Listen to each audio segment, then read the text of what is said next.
बहू कहाँ मर गई? अंदर से आवाज़ आई। जिंदा हूँ माँ जी। तो फिर मेरी चाय क्यों अभी तक नहीं आई? कब से पूजा करके बैठी हूँ। ला रही हूँ माँ जी। बहू चाय के साथ भजिया भी ले आई। सास ने कहा तेल का खिलाकर क्या मारोगी? बहू ने कहा ठीक है माँ जी, ले जाती हूँ। सास ने कहा रहने दे, अब बना दिया तो खा लेती हूँ। सास ने भजिया उठाई और कहा कितनी गंदी भजिया बनाई है तुमने। बहू माँ जी मुझे कपड़े धोने हैं, मैं जाती हूँ। बहू दरवाजे के पास छिपकर खड़ी हो गई। सास भजियों पर टूट पड़ी और सब पूरी भुजिया ख़त्म कर दी। बहू मुस्कुराई और काम पर लग गई। दोपहर के खाने का वक्त हुआ। सास ने फिर आवाज़ लगाई, बहू कुछ खाने को मिलेगा? बहू ने आवाज़ नहीं दी। सास फिर चिल्लाई, भूखे मारोगी क्या? बहू आई, सामने खिचड़ी रख दी। सास गुस्से से, ये क्या है?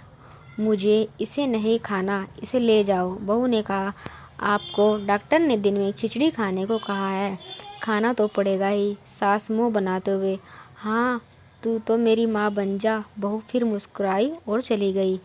आज इनके घर पर पूजा थी। सुबह 4 बजे से उठ गई थी। पहले स्नान किया, फिर फूल लाई, माला बनाई, रसोई साफ की, पकवान और भोज बनाया। सुबह के 10 बज गए। अब सास भी उठ चुकी थी। बहू अब पंडित जी के साथ भगवान के वस्त्र तैयार कर रही थी। ऑफिस की आज छुट्टी भी थी। उनके पति भी घर थे। पूजा शुरू हो गई।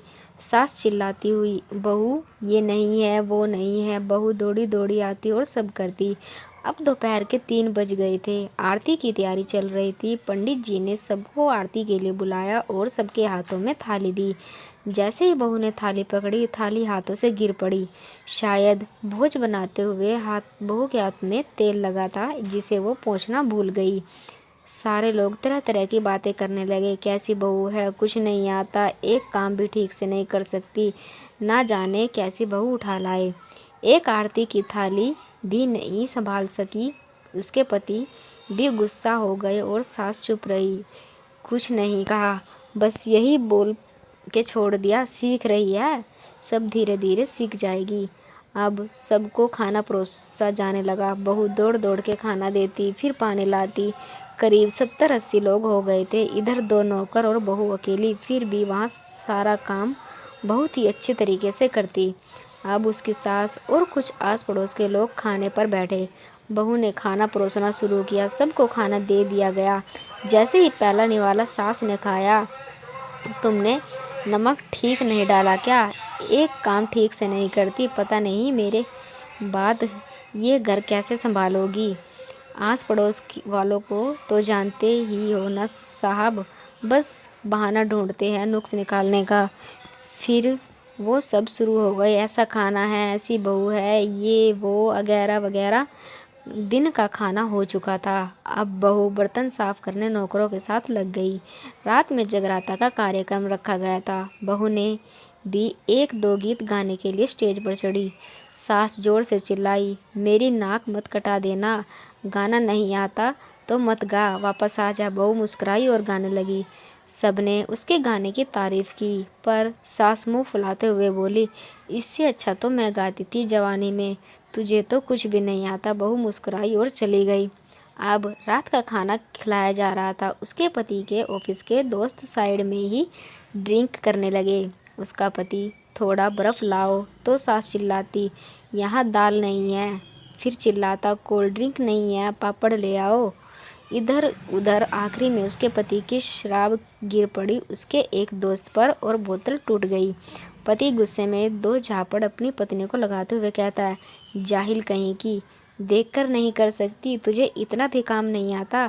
सारे लोग देखने लगे। उसके पत्नी रोते हुए कमरे की तरफ दौड़ी और फिर उसके दोस्तों ने कहा, क्या यार, पूरा मूड खराब कर दिया, यहाँ नहीं बुलाया होता, हम कहीं और पार्टी कर लेते। कैसी अनपढ़ गंवार बीवी रख ली तूने, उसे तो मेहमानों की इज्जत और काम करना तक नहीं आता। तुमने तो हमारी बेइज्जती कर दी। अब आस पड़ोस की औरतों को और बहाना मिल गया था। वो कहने लगी, देखो क्या कर दिया तुम्हारी बहू ने, कोई काम की नहीं है। मैं तो कहती हूँ तुम्हारे बेटे की दूसरी शादी करा दो। छुटकारा पाओ उस गवार से। सास उठी और अपने बेटे के पास जाकर उसे जोर से थप्पड़ मारा और कहा, अरे नालायक, तुमने मेरी बहू को मारा, इस तुम्हारी हिम्मत कैसे हुई?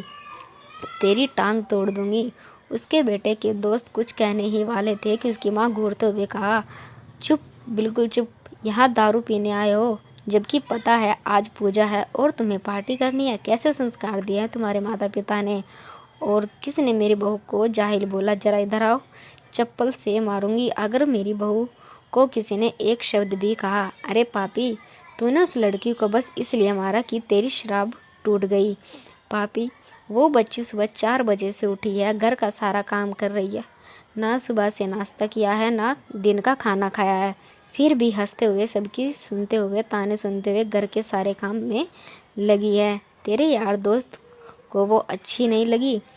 जूते से मारूंगी तेरे दोस्तों को जो भी उन्होंने ऐसा कहा। उसके यार दोस्त चुपके से खिसक गए। अब सास बहू के कमरे में गई और बहू का हाथ पकड़कर लाई। सबके सामने कहने लगी, किसने कहा था अपनी बहू को घर से निकाल कर दूसरी बहू ले आना? जरा सामने आओ। सामने कोई नहीं आया। फिर सास ने कहा, तुम जानते भी हो इस लड़की के बारे में? ये मेरी माँ भी है, बेटी भी है। माँ इसलिए मुझे गलत करने पर डांटती है और बेटी इसलिए कभी कभी मेरे दिल की भावनाएं समझ लेती है। मेरी दिन रात सेवा करती है, मेरी 1000 ताने सुनती है, पर एक शब्द भी नहीं कहती, ना सामने ना पीठ पीछे। और तुम कहती हो दूसरी बहू ले आओ। याद है ना, छुटकी की दादी अपनी बहू की करतूत से गुस्से में पड़ोस की महिला को कहा, अभी पिछले ही हफ्ते तुम्हें मियाँ बीवी की भूखे छोड़ घूमने चले गए थे। मेरी बहू ने 7 दिनों तक तुम्हारे घर खाना पानी, यहाँ तक कि तुम्हारे पैर दबाने जाती थी, और तुम इसे जाहिल बोलती हो? जाहिल तो तुम सब हो जो कोयले और हीरे में फ़र्क नहीं जानते। अगर आइंदा मेरी बहू के बारे में किसी ने एक भी लफ्ज़ बोला तो मुझसे बुरा कोई नहीं होगा, क्योंकि ये मेरी बहू नहीं, मेरी बेटी है। बहू सिसके लेते हुए फिर कमरे में चली गई। सास ने एक प्लेट उठाई और भोजन परोसा, बहू के कमरे में खुद ले गई। सास को भोजन लाते हुए देख बहू ने कहा, अरे माँ जी, आप क्या कर रही हो? मैं खुद ले लेती। सास ने प्यार से ताना मारते हुए कहा, डर मत, इसमें जहर नहीं है, मार नहीं डालूंगी तुझे। तुझे नई सास चाहिए होगी, पर मुझे अभी भी तू ही मेरे घर की बहू चाहिए। बहू ने अपनी सास को रोते हुए गले से लगा लिया। सास भी रो दी पहली बार और कहा, चल खाना खा ले। फिर मजाक करते हुए कहा, फिर मेरे पैर दबाने चले आना और ख्याल में मत लाना कि सास पैर बोलती है।